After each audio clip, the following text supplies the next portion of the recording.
Hello, everyone. I'm Nina Khrushcheva, a Russia fellow at the Kreisky Forum. Since the numerous news from Russia regarding Alexei Navalny, Vladimir Putin, possible war with Ukraine, tense relations with the United Nations, and so on, it is impossible to cover everything. But in this update, I thought I will talk about just a few important things happened Wednesday, April 21st. Putin's address to the Federal Assembly and countrywide protests in support of Navalny, Putin's harshest critic, who is now, as you know, in a detention camp. His health has deteriorated. He is asking for his doctors, and the state insists that his health is okay. This really kind of the current situation made everybody up in arms, from the European Union to the White House in the United States to the United Nations to Amnesty International. Everybody is very concerned and ask the Kremlin for compassion. The Kremlin, in the meantime, pretends that they essentially don't know who Navalny is, and which we discussed, I think, in the last update. About the previous gatherings in January. The crackdown was so strong when Navalny came back from Germany after recuperating there, after poisoning, Novichok poisoning that he accuses the Kremlin of. So the crackdown on the demonstrations was tremendous.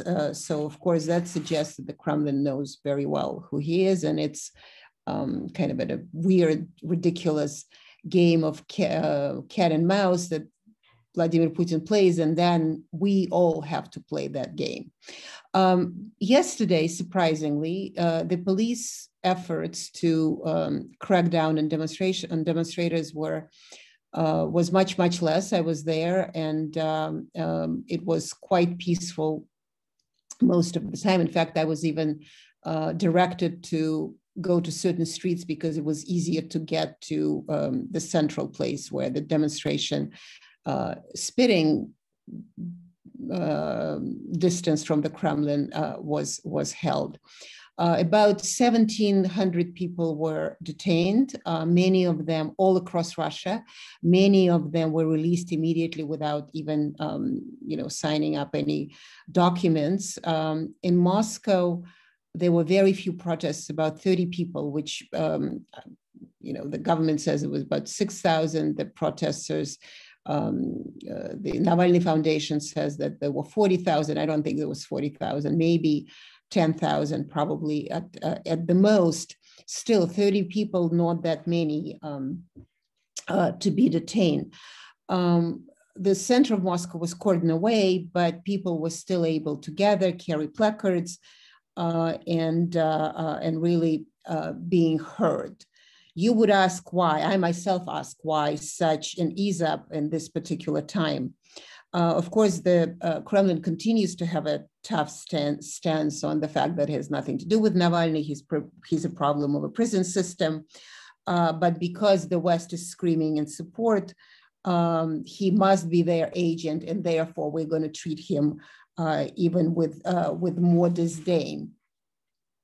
So yesterday's kind of less suppression of protest, does it mean that Putin may have blinked, or is it something else? Because we do know from Putin, from experience with Putin of 20 years, that he doesn't really fold under pressure.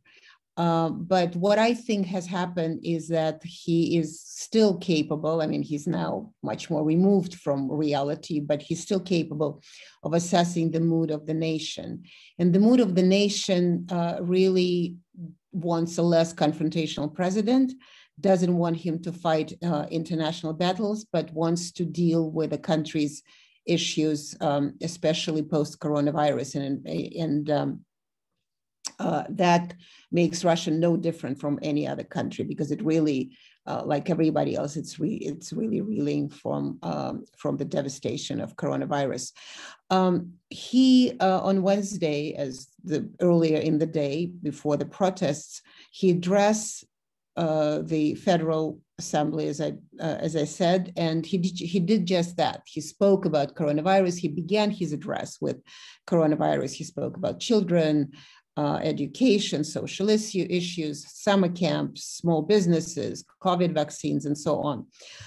He spent a little bit of time on Russia's defense, but out of an hour and 18-minute presentation, 18-minute speech, only 3+ minutes were dedicated to those issues, and also warning that Russia will fight back to anybody who wants to push and disrespect it, but only if it is provoked. Quite a peace offering, well, Putin-style peace offering to the world.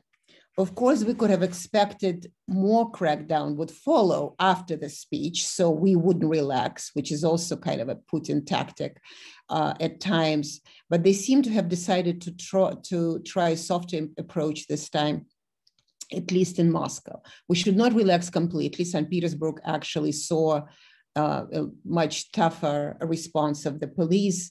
They closed more of central St. Petersburg and subway stations and detained over 700 people. But more of it is really local know-how, because in January too, their crackdowns were quite tough. Also, at the time of Putin's speech, Russia's ombudsman said that, in fact, the doctors, the civilian doctors, were led to inspect Navalny, and they did, which was his demand. And he is, I quote, is in a satisfactory health condition. His staff, though, his foundation staff, disputes that, and not to damper on unjust treatment of Navalny. It is indeed unjust.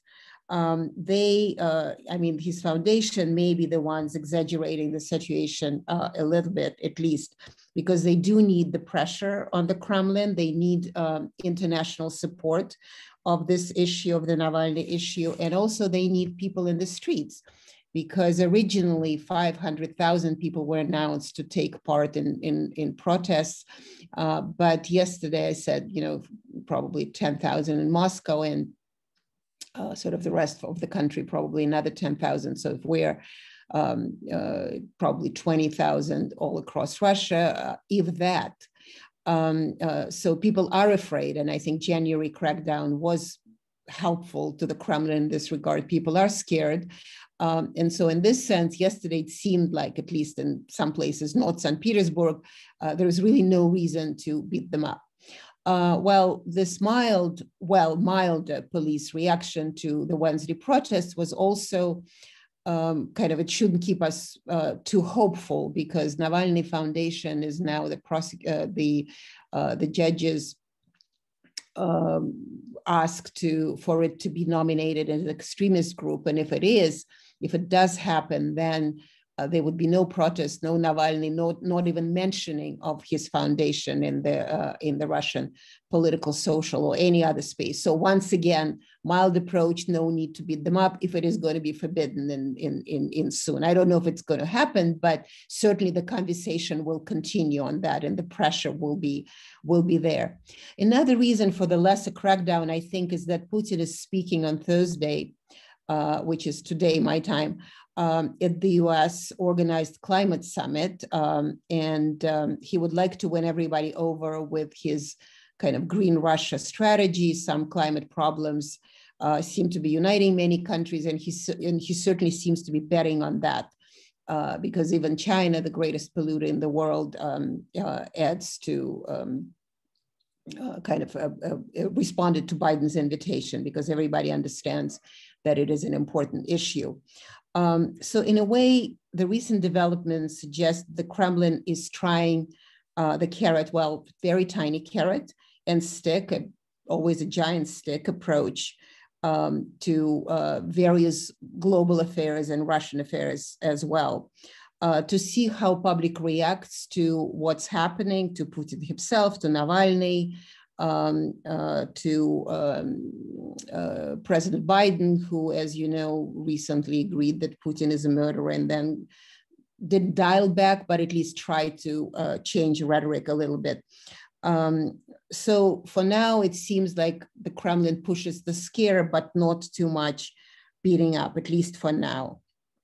And in his address on Wednesday, Putin promised a only 4 days to issue a visa to come to Russia for international visitors. Russia, after COVID, does need money, and not just from arms sales, we can imagine.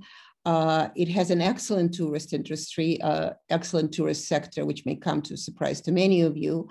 And Putin puts on a slightly more hospitable face to try to lure people in, because there is really a lot to see here. This, of course, wouldn't happen if there is a war with Ukraine, as many Western analysts are predicting. And this is something that we also need to discuss, probably, hopefully next time, because I'm not sure it will happen. But I think I'm out of time for this very update. Thank you very much.